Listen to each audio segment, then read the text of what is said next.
shape them. And we're recording this programme on location. We're actually backstage at the Earth Centre in Hackney, where tonight Damon Albarn's band, The Good, The Bad and The Queen, will be on stage. And Damon has joined us in the little sort of sofa area. Yeah, I think this might be our dressing room. Before you go on. How do you feel on days like this before I go on? I mean, you're presumably going on to soundcheck or something, Yeah, like that. soundcheck. You're playing tonight with The Good, The Bad and The Queen, which is one of your many musical projects. You're one of the busiest, most hardworking musicians I've ever come across. And, you know, we think of you as Blur and Gorillaz and Good, The Bad and The Queen and the Syrian Orchestra and all these different projects. I mean, yeah, but remember, in all of them, I'm only just one part. You are one part of them. But you're often the driving force in a lot of these projects. Well, I've definitely usually got something kind of sort of, hopefully I can contribute something to each thing I kind of arrive in. And sometimes it really is that random, you know, it's not sort of, I don't kind of sit at home like envisaging things in that way. I just kind of, I really respond on a daily basis to my mood and how that sort of expresses itself through music. And then you know, if you meditate on something for a certain period of time, that sort of becomes a thing, I suppose. You know, but the actual processes are very much a day-to-day. Do you have to switch between I'm a day-to-day kind of person. Because, you know, with this one, you know, you just finished Gorillaz, yes. Then you go straight into this, and it's a very different kind of... Well, you know, I recorded the records back-to-back at the beginning of the year. I did the Gorillaz one in February, and I did the Good, The Bad and The Queen in March. So that was kind of... You'd have thought that would have been very strange, but it was just actually really great to sort of do things that's so different. And, you know, I've been thinking about this for a long time, as have Paul and Simon and Tony. You know, we haven't stopped playing for 12 years. All of us who listen to your music and love it, and I'm one of those, know what we get out of your music. What do you get out of your music now? 30 years after you first began Blur. The same thing. Well, that almost kind of childlike wonder that something has just happened. You know, that's a very important part of it. You see, that's the thing. You realise that it was all there all along. Everything that you have. It's just a case of being able to recognise it, especially when it comes to creativity. So being creative is something that you're given. You know, it's just part of those weird little chemical things that happen in things brains. That get doled out. Yeah, exactly.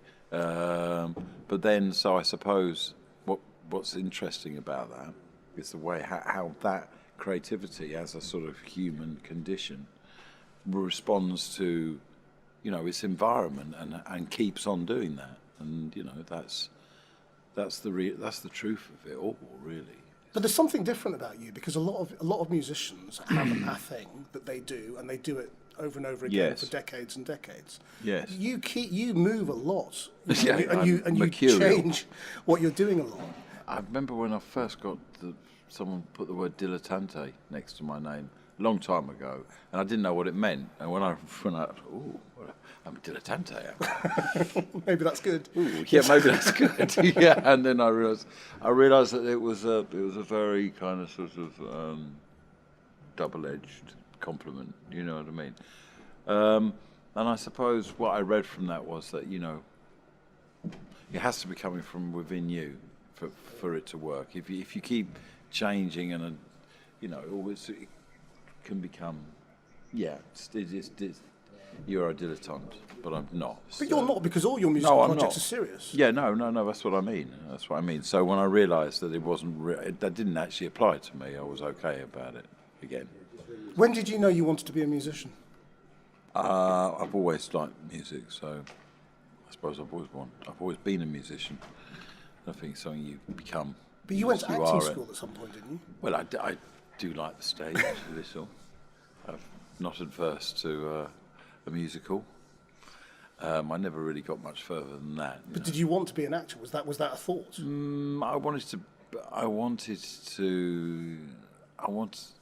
I definitely wanted to be a something, you know. Have you done what you wanted to do? Well, I'm doing what I want to do. That's what I mean. Yeah, I hope it's not the end. Like a day to day, it's great. I've got to not really working till the afternoon, so I've got to get a Christmas tree, put the Christmas tree up, do a bit of hoovering.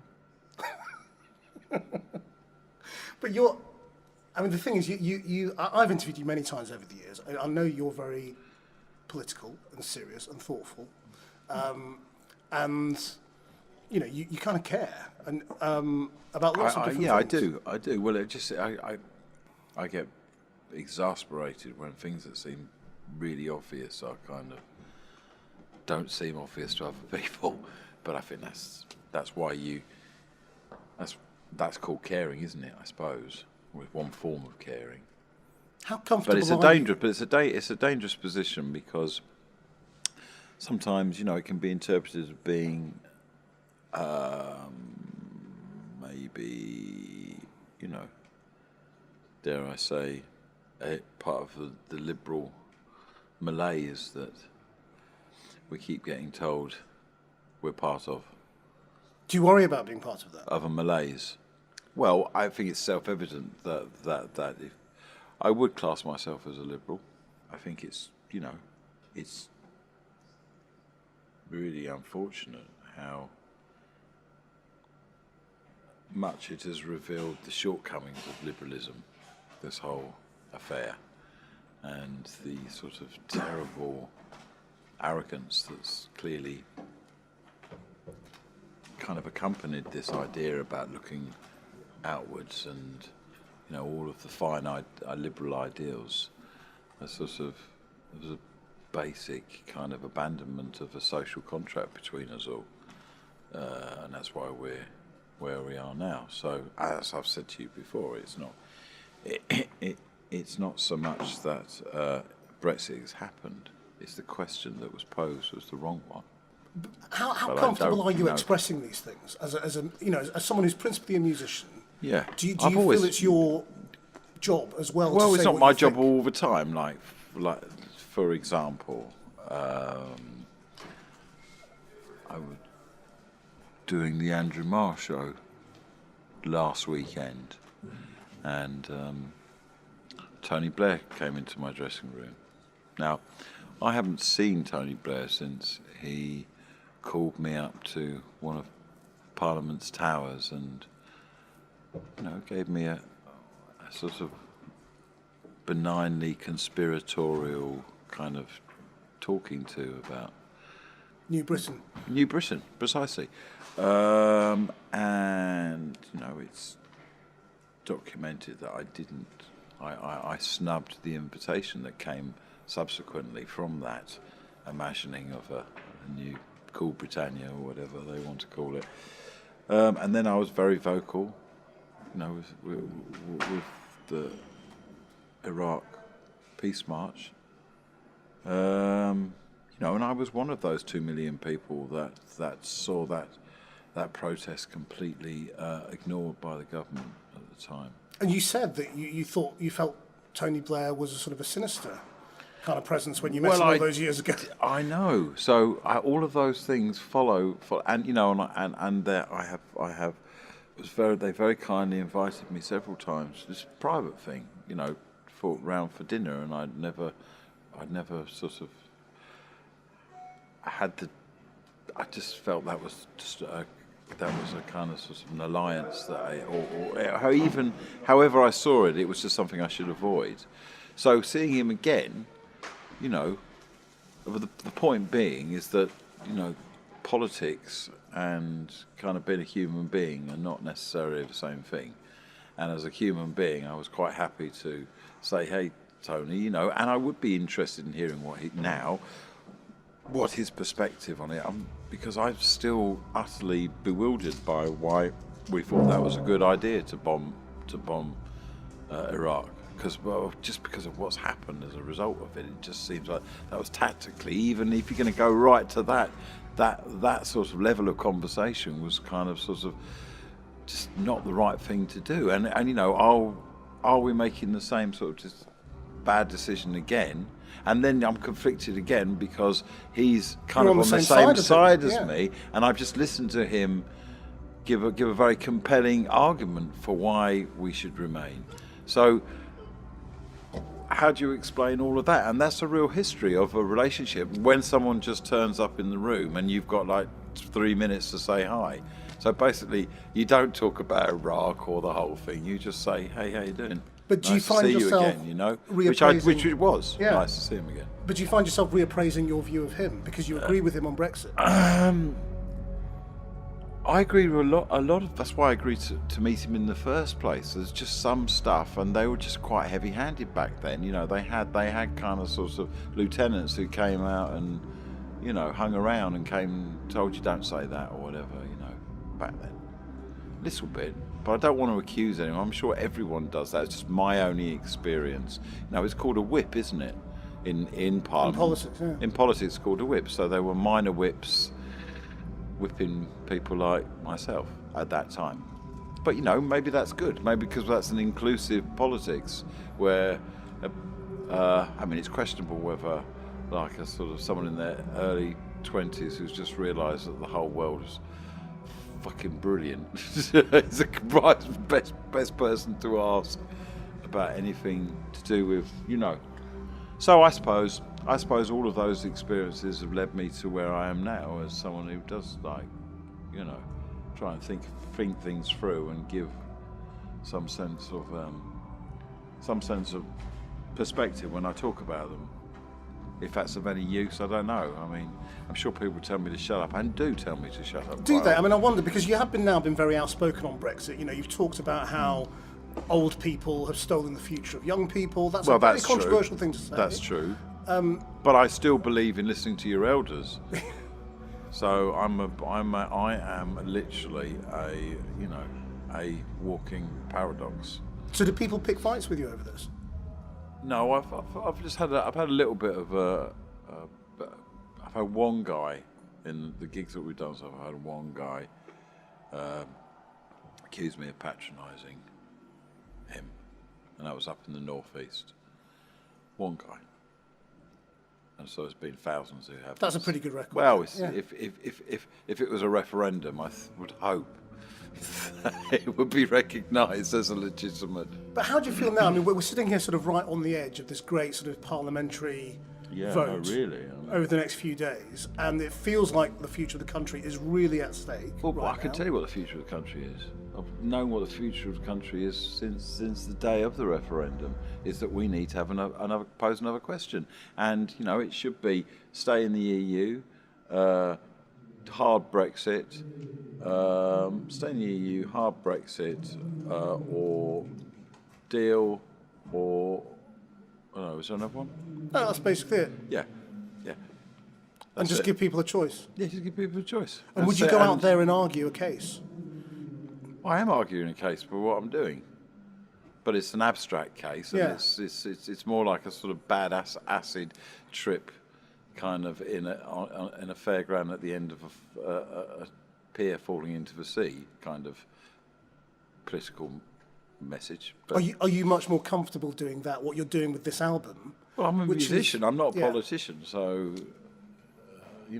But I remember talking to you a while ago and saying, if you'd have known that the referendum was going to go the way it had gone, do you think you'd have been out there and been more vocal? Oh, definitely. And you said yes. Well, in some way or another. But what it was then and what it is now, it's just so much more. It's revealed itself as being, in a way, it's like it's a really big kind of honesty session for a country. Everyone's just got to dig deep and be honest to each other. Really honest to each other. Well, what do about you the things that matter and about all of these populist arguments are all well and good, but they have to carry a responsibility to the planet within their within their message, and they very rarely do, because they can't. You can't, because that negates what a lot of the messages of populism are actually trying to, trying to reassure people that they're not going to get forgotten, and that they have got a voice, and that they matter, and that they need to be listened to, which they absolutely do.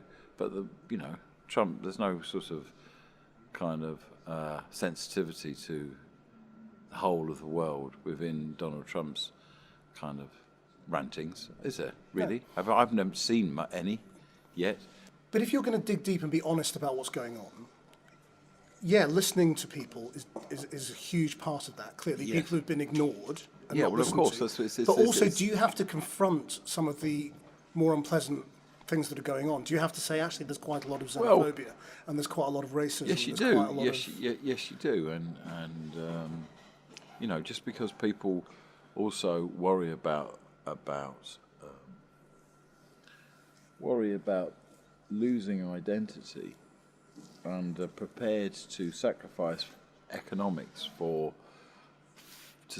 to retain identity, and on the flip side, obviously, you get the liberal kind of sort of applaud the liberals if they're prepared to pay more taxes. Same sort of thing, isn't it? It's something more than money. So populism is more than money, We're all prepared to be poorer for something we believe in. If we've all, it's just what is it that we believe in? That's what we need to find out, and then we'll be fine. I don't think we're totally sure what it is that we believe in. But do you feel you're edging towards it though? Because you've gone out as part of this record and tried to understand parts of the country that you didn't really know before. Yeah, I mean, yes. I mean, I don't want to make it. I've been everywhere because I haven't. I tried to make, we tried to make a beautiful record that was strangely haunting and of the moment, and I think that's what we've done. Throw in a bad acid trip and you're there. Or two. Your daughter, though, is of voting age now, isn't she? Yeah. So how do you feel about her future? Well, I know that her generation couldn't fathom why anyone would want to leave Europe. Make any sense to them. But, she has grown up in liberal London, after all. Do you think that generation will overturn whatever's happening now? Well, I think we'll all overturn it because we're going to be given another opportunity. You think we will? Oh, definitely. We're always going to be given an opportunity. No one actually wants to leave Europe because that's not what the problem is. The problem is something bigger than that, and leaving Europe is not going to help that. In fact, it's going to constrain us for so many years to even be part of the bigger question, just because of all the ridiculous bureaucracy. I mean. I know. One of Mrs. Friends was like a commercial bigwig lawyer. These probably haven't been home for 2 years. I mean, it's boomtown for lawyers, right? Lawyers are buying Porsches. But none of this stuff that should have been talked about for the last 2 years has been talked about by any politicians who are at the top. Well, so this conversation hasn't even begun. The conversation that you're talking about. Yeah. Well, it's crazy. Don't you think that's crazy? Yeah, I mean, I think it's terrible. Not just crazy. I know, but with Theresa May, she was a Remainer. So how anyone thought that she was going to do anything other than just slow everything down to a point where it became obvious it would not work. I don't buy all this kind of. I've got the best possible. I don't think she ever wanted us to have a deal in the first place. She knows that, You think she's done it on purpose? Yes, I do. But what I'm saying... I don't think she's done it on purpose. I think subconsciously she couldn't help but do this because she never believed in it in the first place. Do you know what I mean? Yeah. She's not a militant in those terms, and thank God she isn't a militant. I mean, imagine if we had Jacob Rees-Mogg. But it's often taken artists or musicians through history. He has a particular cadence in his voice that really cadence. No, I mean, if anyone ever sounded condescending, or patronising, you know. The questions you're asking are the kinds of questions artists and musicians have always had to ask through the ages, that people at the front line often don't ask. I remember when the Minister of Defence was at some party during the time of the Iraq, the build-up to the Iraq War. I was at a party for EMI special kind of moment just before they sold themselves off, you know, one of those last moments of EMI as a real company. And he was there, and I said, I don't want to meet him, you know. I was like, and he came up to me, this is not going to go well. And the first thing he says, you know how important it is that music and art react against what we're doing, you know, and how important it is to our culture that and I know that's a politician trying to just to make sure that nothing untoward happens, but it just goes to show you there's this they see our world in a totally different way to the way we see their world, and there's no kind of, sort of ambiguity here. The politician and the musician are quite different beasts, you know. But they quite like the fact that you're against them. But yeah, they do, yeah, because it's like, you know, Michael Gove, when I called him, I said, Michael Gove, you're a xenophobe! And then he stopped jogging and turned around on Latimer Road and came up to me, and then, like, he said, I beg your pardon? And I was like, oh God, this is a bit embarrassing. I didn't expect you to stop. Anyway, we had a long conversation. As you do, because, you know, once it becomes a human one-on-one thing, this is the point, it becomes a different, you know, we realise we're not so polarised. We realise we've got much more in common than, I'm not saying that I have got a lot in common with Michael Gove or that I endorse him, because I don't. But I'm grown up enough to be able to say he was really polite, obviously very bright, and we had an interesting conversation. Well, what I'm getting at is, how are we going to have the conversation? I was less polite, in fact. How are we as a nation supposed to have the conversation that you're saying we should have? How does that come about? Because by, you know, allowing our primary school children to have full access to things that are really important for their brain development, like music and like using their hands, and, you know, and then in sort of middle school, all of that, just keeping music in there and keeping drama and then keeping arts in there, keeping that,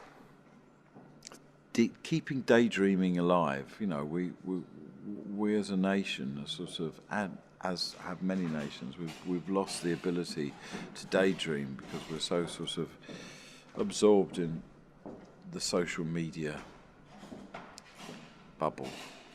It's actually a bubble, you know. People say London's a bubble, but, you know, every time you look at your phone, that's a bubble. Everyone's in a bubble. And do you think creativity has generally been crushed out of us at the moment by this combination of technology, well, I think social media, the internet, interesting. It's like the Turner Prize tonight is all film. That's interesting because it's like, to go around it, it's going to take ages. I mean, there was a show a bit like that a few years ago. I can't remember the name of it, which was all film, pop-up kind of thing, related to the Hayward, which was brilliant. But this is, I mean, I'm excited to go and see it. I mean, for the first time almost ever, just because it seems like it's quite pure. And if you're going to really engage with it, you've got to spend 4.5 hours. Now that's akin to daydreaming. So, you know, because it's not. I'm also worried about all our box sets and binge dreaming, sort of binge bubble dreaming. Turns people into cabbages.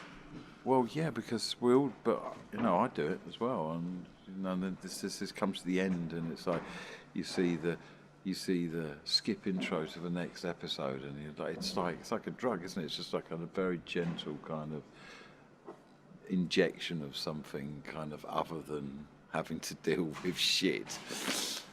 No, and you can really become truly modern by, you know, ordering an Uber Eats at the same time, and I don't know, talking to your mate on the phone.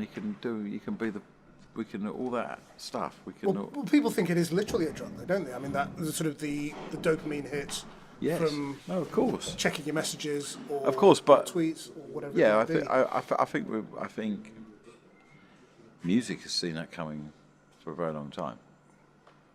Is my point. So music is always a bit ahead of the curve when it comes to what's going to happen in the future. So what's going to happen in the future? Well, what's going to happen in the near future is that we're going to have a second referendum of some form or other. And when people fear that will lead to Staying in Europe, No, and you know, I'm happy stay in Europe, but have a really long conversation afterwards about why we got ourselves in this embarrassing mess in the first place. I'd vote for that. But a lot of people are saying, "Oh, if we have another referendum, there'll be violence in the streets. Why? There'll be riots." Do you buy any of that? Well, not if it's not. I mean, yes, if it's 48-52 again. But do you think we're sort of I fundamentally mean, if it's going to a violent stay country? there, then we need someone to come in and say, "Hey, I'm the third way, guys, and I can link you both." You know, Theresa May's not going to do that, unfortunately. I mean, you know, you got to feel a huge amount of sympathy for her. With, you know, I mean, it only in as much as she just literally can't have a life at the moment. You know, she's without life because she's so bound to this moment. She'd probably be the most relieved person on earth when she can kind of not have to do it, I would imagine. Get back to walking in the, you know, up in the mountains. And do you think you'd write a happier record if Not that like happened? Theresa May in The Sound of Music. If we I could do that. stayed in the European Union. It's called The Sound of Music. Just with a slightly different cast. Are you enjoying this process then? What you're doing at the moment? You know, do you? Well, I mean, it was amazing at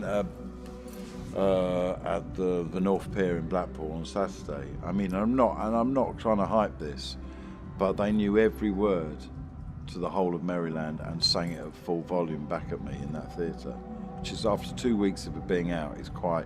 I mean, I'm just about at the point where I know the words now. How does that feel? And I wrote them, and I've been rehearsing them, and they're there. I mean, obviously, they probably, if you had to go on stage, it would be a different matter. But the sense of the words, which is, well, it's lovely, isn't it? I mean, you know, there's nothing like that sort of unison of it becomes a chorus then, you know, a real chorus as opposed to the chorus of a song.